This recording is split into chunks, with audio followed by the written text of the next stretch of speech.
La Comisión Federal de Comunicaciones de Estados Unidos ha aprobado la fusión de la compañía de medios Paramount Global y Skydance Media. Dos gigantes de Hollywood se han unido y uno podría pensar, ¿qué tiene que ver esta noticia con un canal de cine?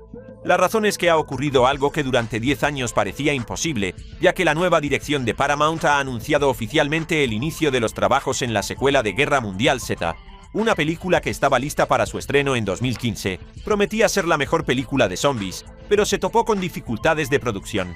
Además, Paramount ha puesto en fase de desarrollo activo una película de las Tortugas Ninja con calificación R y una de Transformers. Hablamos de ellos hace muy poco. Pues bien, hoy hablaremos del nuevo futuro de las tortugas y, por supuesto, de Brad Pitt.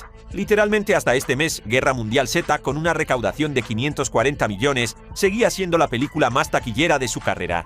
El resultado solo fue superado por la nueva película de Fórmula 1. Pero si recordamos la inflación y cómo todo ha subido de precio desde 2013, estarán de acuerdo en que es evidente que 540 millones de Guerra Mundial Z de 2013 es más que 590 millones de la de Fórmula 1 en 2025. Y además Guerra Mundial Z es otro de esos casos en los que una película supera la prueba del tiempo de manera excelente. Y es que el juego creado por Saber Interactive vendió 2 millones de copias en un mes, y la película, en junio de 2025, entró rápidamente en el top 10 de lo más visto en Netflix, superando todos los nuevos estrenos, así como a Mario e incluso a Misión Imposible de Tom Cruise. Se volvió a hablar del proyecto en el contexto de la francamente mediocre 28 años después. Y seamos sinceros, en Hollywood se han aprobado secuelas por méritos mucho menores. Pero, ¿por qué Guerra Mundial Z2 todavía no existe? La razón es toda una historia de detectives. Resulta que el director de la original fue Marc Forster. La primera parte se estaba desarrollando como el comienzo de una trilogía al estilo de Jason Bourne, con Brad Pitt como el héroe de una franquicia que se pondría a la altura de los grandes universos cinematográficos. Lo que es aún más interesante, la película, con un presupuesto de 190 millones, recaudó 540, generó beneficios, recibió críticas decentes y una cantidad gigantesca de ventas en DVD. Además, incluso a nivel de trama, el proyecto terminó con un final intrigante, y una secuela era algo que se pedía a gritos. La situación era tal que para Paramount era más difícil no sacar una secuela que sacarla, pero el estudio se las arregló. Primero, arruinó su relación con Marc Forster. Acusaron al director de cambiar el final, de hacer regrabaciones masivas y de un caos que obligó incluso a posponer el estreno. Siendo estrictos, sí que hubo problemas. Saben, es raro que un estudio gaste 40 millones en rodar una batalla final, lleve 85 ametralladoras a Hungría, cierre una ciudad y trabaje durante un mes, para luego simplemente coger y cortar todo de la versión final. Sí, originalmente Guerra Mundial Z terminaba con una batalla a gran escala en Moscú, con hordas de zombies por un lado y el equipo de Brad Pitt por el otro. Para ello gastaron decenas de millones, lo rodaron todo en decorados en Hungría, y luego decidieron que ese final no encajaba y lo cambiaron por el que se vio en cines. Ese en el que Brad Pitt simplemente camina entre los zombies y descubre el secreto del antídoto. Le echaron toda la culpa al director, pero Forster dijo honestamente que el final nunca le gustó, y que fue el estudio el que insistió en empezar a rodar sin un guión terminado. Y luego se ofendieron con él porque el presupuesto aumentó considerablemente de 125 a 190 millones. Y a pesar de que al final los costes se recuperaron y el nuevo final sentó las bases para una secuela, el presidente de Paramount, Mark Evans, disolvió el equipo y ordenó formar uno nuevo para la continuación. Tiene lógica, ¿verdad? Despedir a todos los que te trajeron el éxito y contratar a gente nueva. ¿Qué podría salir mal? Al principio Steven Knight intentó dirigir la secuela, luego Juan Antonio Bayona. Reservaron la fecha de estreno para el 9 de junio de 2017, pero Bayona ya se había marchado. En su lugar, ese mismo año anunciaron que David Fincher había decidido tomar el puesto de director y que el proyecto se estrenaría en 2019. El inicio del rodaje se fijó para junio de 2019, pero en febrero de ese mismo año, Paramount anunció la cancelación total del proyecto, oficialmente por problemas con el maldito presupuesto.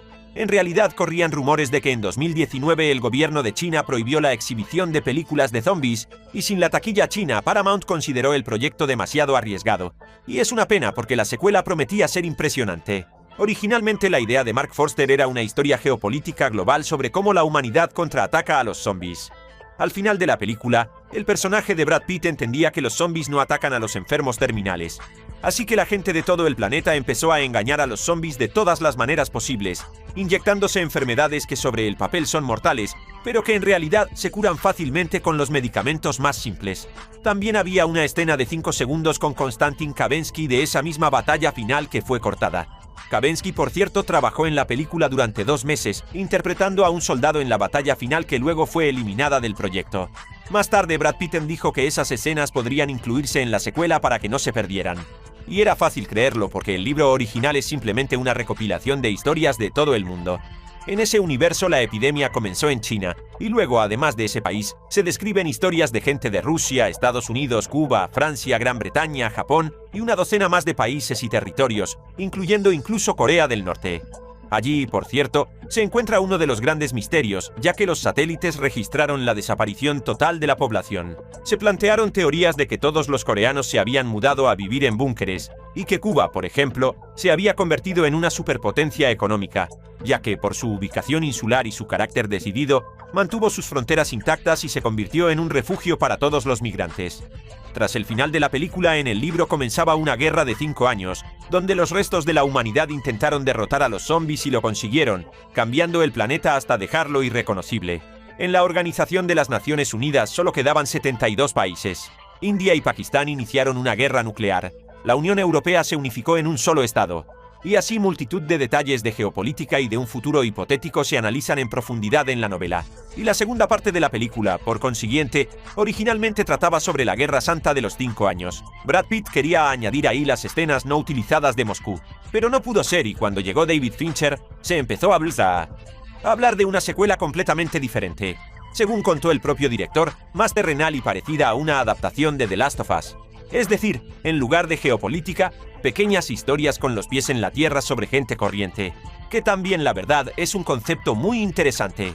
Mireille Enos, la actriz que interpretaba a la esposa del protagonista, elogió mucho el guión. Pero Fincher dejó claro en más de una ocasión que ya no tenía sentido rodar su versión. Y de ahí, lógicamente, la pregunta, ¿qué pensaba estrenar Paramount? La versión de Fincher está descartada, pero también había problemas con la fuente original, porque, irónicamente, en el libro uno de los giros argumentales importantes es una vacuna placebo totalmente ineficaz con la que las autoridades intentaban calmar el descontento. Y cuando se descubrió el engaño, la situación se descontroló. Después de la pandemia de coronavirus, ningún director en su sano juicio rodaría algo así. Y no es ni siquiera por política, sino simplemente por no provocar escándalos sin un buen motivo.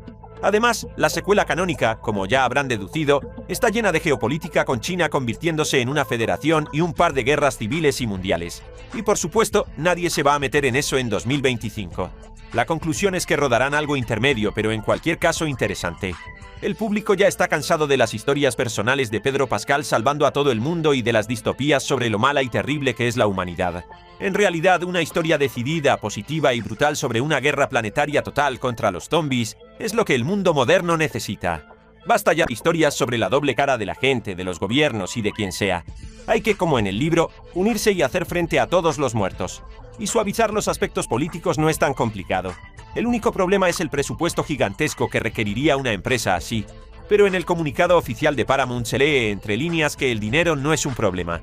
El estudio declaró que Guerra Mundial Z, Top Gun y Star Trek son una prioridad absoluta, y que intentarán llevar las 3 secuelas a los cines lo más rápido posible.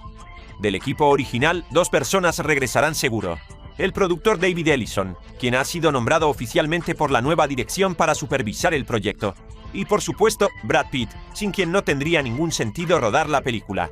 El director sigue siendo un misterio, ya que el propio David Fincher renunció a su versión de la secuela, y además ahora está ocupado con El Juego del Calamar y la secuela de Érase una vez en Hollywood, aunque allí el protagonista también es Brad Pitt, así que quién sabe. Sin duda volveremos con noticias en cuanto haya alguna novedad. Pero por ahora hablemos de Las Tortugas. La adaptación de El Último Ronin con calificación R se anunció hace más de un año, pero el proyecto no avanzó. Todo el mundo estaba esperando que cambiara la dirección del estudio. Y por suerte, la nueva dirección mencionó específicamente a Las Tortugas en el anuncio, y que todos los proyectos relacionados con ellas siguen en pie. En concreto, son 2. El primero es la secuela de Caos Mutante, la película de animación de 2023 con el mismo equipo y la misma April O'Neil. Y el segundo es el propio El Último Ronin, que está siendo supervisado por Walter Hamada. El guión lo está escribiendo Tyler Burton Smith. Por ahora el proyecto no tiene fecha de estreno ni más detalles, pero es bueno saber que, al menos, está definitivamente vivo. Y no hay que descartar otro posible evento. No se excluye del todo un regreso de Michael Bay al equipo de El Último Ronin. Al fin y al cabo, el director, como ya contamos, ha hecho un gran regreso a Transformers con la nueva dirección, y se dice que podría convertirse en el supervisor no solo de ese universo, sino también del de Las Tortugas, así como de G.I. Joe, que también figura en el anuncio de Paramount. ¿Y saben quién más está ahí? Toby Haynes, que trabajará en el reinicio de Star Trek. Haynes, para quien no lo conozca, es uno de los directores clave de Andor, cuyo equipo fue rápidamente invitado a otros proyectos tras el éxito de la serie. Se informa de que el nuevo Star Trek será precisamente un reinicio con nuevos personajes.